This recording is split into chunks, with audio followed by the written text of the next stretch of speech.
Stop scrolling on social media.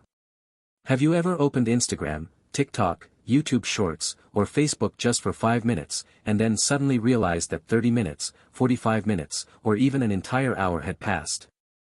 I think almost all of us have experienced this. You take your phone and tell yourself, I'll just check Instagram for 5 minutes. You watch one video. Then another one. Then another one. You scroll down. Another interesting video appears. You keep scrolling. And suddenly, when you look at the time, you realize that you've spent almost an hour doing something that you originally planned to do for only 5 minutes.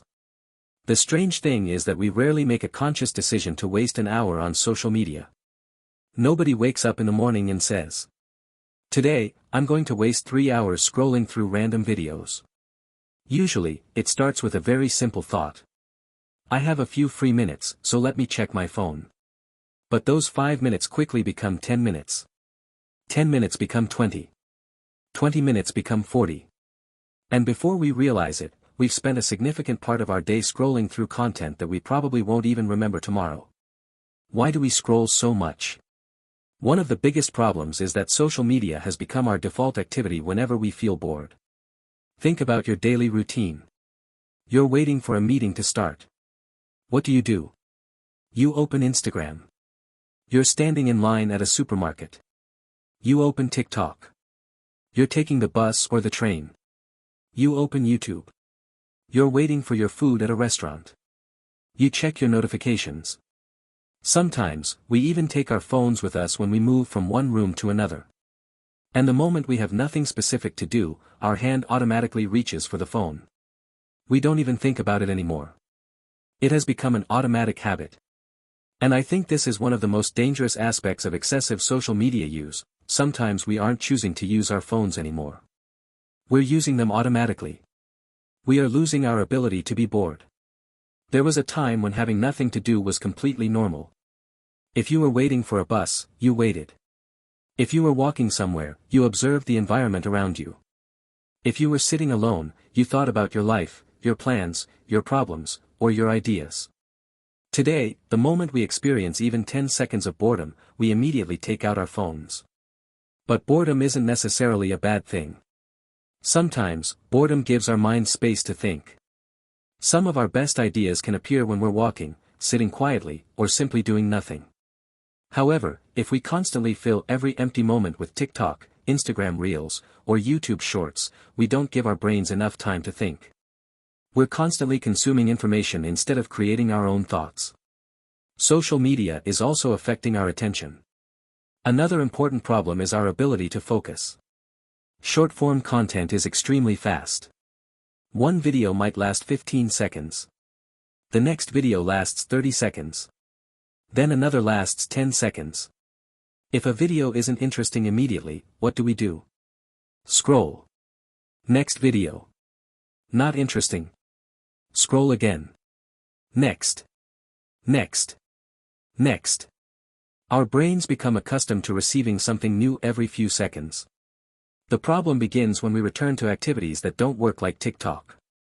Imagine reading a book. A book doesn't give you a new topic every 15 seconds. You need patience. You need concentration. You need to follow an idea for several pages. The same thing happens when you're studying, working, programming, writing a report, or watching an educational video. These activities require sustained attention. But after spending hours consuming short videos, focusing on one task for 30 or 60 minutes can become much more difficult. You start working. 5 minutes later, you check your phone. You return to work. Then you receive a notification. You check your phone again. You see a message. Then you open Instagram. And suddenly, you've forgotten what you were originally doing. The reward cycle. Another reason social media is so difficult to stop using is the constant stream of small rewards. A notification appears. Someone liked your photo. Someone sent you a message. Someone commented on your post. A new video makes you laugh. Another video surprises you. Another teaches you something interesting. Every time you scroll, you don't know exactly what the next piece of content will be. Maybe it will be boring. Maybe it will be funny. Maybe it will be extremely interesting. So you keep scrolling because you're always thinking. Maybe the next video will be better. And then. Okay, just one more. But there is always one more video. Social media feeds are effectively endless. There is no natural stopping point. When you read a chapter of a book, the chapter ends. When you watch a movie, the movie ends. But when you scroll through TikTok, Instagram, or YouTube Shorts, the content doesn't really end. You have to make the decision to stop. And that's exactly why self-control becomes so important. The problem isn't social media itself. However, I don't think the solution is simply to say, social media is bad. Delete everything. Because social media also has many advantages. We can communicate with friends and family. We can learn new skills. We can discover educational content. We can follow news and events.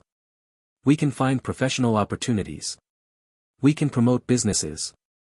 We can even connect with people from different countries and cultures. So, for me, social media itself isn't the real problem. The problem is using social media without intention or control. There is a big difference between opening YouTube because you want to watch a specific tutorial and opening YouTube because you're bored and scrolling for an hour without knowing what you're looking for. In the first situation, you're using the platform as a tool. In the second situation, the platform is controlling your attention. Ask yourself one simple question. That's why I think we should develop a very simple habit. Before opening Instagram, TikTok, YouTube, or another social media application, ask yourself, why am I opening this app? That's it. Just one question. Maybe your answer is, I want to reply to my friend. That's fine. Maybe it's, I want to watch a tutorial. Good. Maybe you want to publish something or check a specific page. No problem. But sometimes, when you ask yourself this question, you'll realize, actually, I don't know why I'm opening Instagram. You're not looking for anything. You're simply bored. And recognizing that moment is important because now you have a choice. Replace scrolling with something better. Instead of automatically scrolling, we can choose another activity. It doesn't have to be something extremely productive. You don't need to replace 5 minutes of Instagram with 2 hours of studying. Start with something small. Read 5 pages of a book. Go outside and take a 10-minute walk. Drink a glass of water. Write down an idea. Call a friend. Organize your desk. Stretch for 5 minutes. Listen to music without looking at your phone. Or simply sit quietly for a few minutes. At first, doing nothing may feel strange because we've become accustomed to constant stimulation. But that's okay. We need to become comfortable with quiet moments again. Create some simple rules. We can also create simple boundaries around social media. For example, don't check social media immediately after waking up. Give yourself the first 30 minutes of the morning without Instagram or TikTok. Another useful rule is to avoid taking your phone to bed. You may tell yourself, I'll watch videos for 10 minutes before sleeping. But sometimes those 10 minutes become an hour. Then you sleep later, wake up tired, and start the next day with less energy. You can also disable unnecessary notifications. Because every notification is essentially an invitation to stop what you're doing and look at your phone. If the notification isn't important, maybe you don't need it. Another strategy is simply to put your phone somewhere you can't easily reach when you're working or studying. Sometimes, creating a little physical distance is enough to reduce the temptation. Take back control of your attention. I think we often talk about managing our time. But today, we also need to talk about managing our attention. Because your attention is valuable. Where you put your attention every day influences what you learn, what you accomplish, what you remember, and even how you experience your life. If you spend 3 hours scrolling every day, that's around 21 hours every week. Imagine what you could do with even part of that time. You could learn a language. Exercise. Read books. Develop a professional skill. Start a personal project. Spend more time with your family. Or simply rest properly. You don't need to completely stop using social media. The goal is simply to stop using it automatically. Use Instagram when you decide to use Instagram. Watch TikTok when you decide to watch TikTok. Watch YouTube when you have a reason to watch YouTube. And when you've finished what you came to do, close the application. Don't allow 5 minutes to quietly become 1 hour. Conclusion. So, the next time you find yourself automatically reaching for your phone, stop for just a second and ask, why am I opening this app? If you have a reason, use it. If you don't, maybe put your phone down. Look around. Think. Walk. Read. Talk to someone. Create something instead of constantly consuming something. Small changes may seem insignificant, but repeated every day, they can help us regain our concentration, improve our productivity, and become more intentional about how we spend our time. Because ultimately, the goal isn't to completely remove social media from our lives. The goal is to take back control of our attention. Remember, social media should be a tool that you control, not a habit that controls you. So stop scrolling. Put your phone down. And start choosing where your attention goes. If you decide to start taking control of your social media use, or if this topic really speaks to you and inspires you to change something, please let us know in the comments. I'd love to hear your thoughts and experiences. And don't forget to subscribe to the channel, like this video, and share it with your friends if you think it could help them too. Thank you so much for watching, and I'll see you in the next video.